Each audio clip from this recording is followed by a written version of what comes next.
So, yun. Ito na mga bossing, no? Sa mga nagtatanong kung parehas ba yung sukat ng mags ng Aerox B3 sa Aerox B2 pagdating sa unahan. Kasi ito na, sasagutin na natin yan.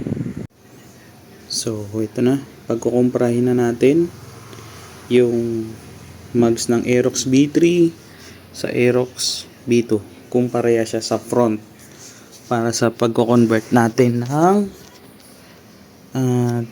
disc brake. So yan, hanggang dyan, yan o. Tingnan natin, yan yung lubog, yan sagad na yan ha. Yan, okay, parehas na parehas.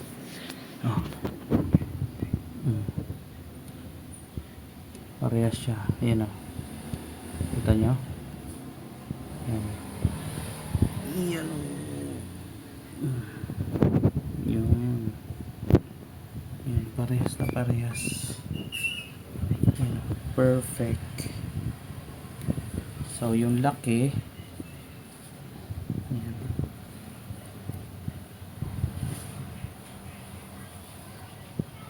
One, two, three, four. Perfect. 1, 2, 3, 4. So, pareha sila pagdating sa kabilang side. Tignan naman natin sa kabilang side. Yan. Ang bigat. Iyon o.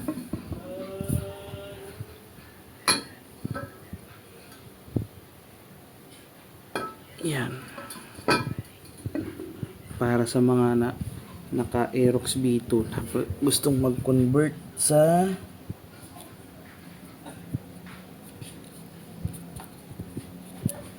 disc brake.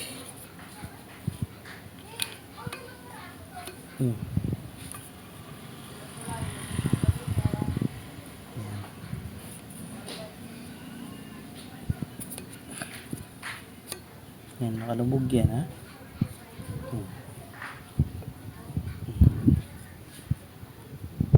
Yan. Perfect. Parehas.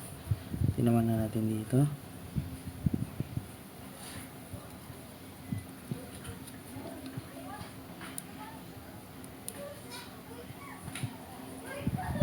Yan. 1, 2, 3, 4. 34. Perfect. Okay. Parehas. So, parehas na parehas sila. Parehas din yan 14 14 yan. So kung gusto nyo mag-convert, kahit yung likod na lang na mags yung bilihin nyo, kung may mabibili kayo, pero mostly set talaga yun. Yan, tingnan natin yung lagayan naman ng mga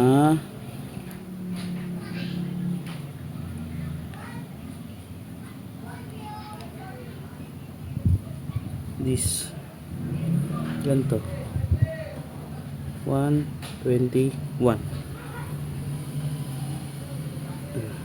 Perfect. Okay, 121 saktong sakto.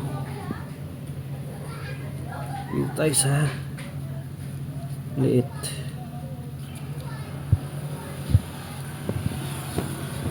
Yan.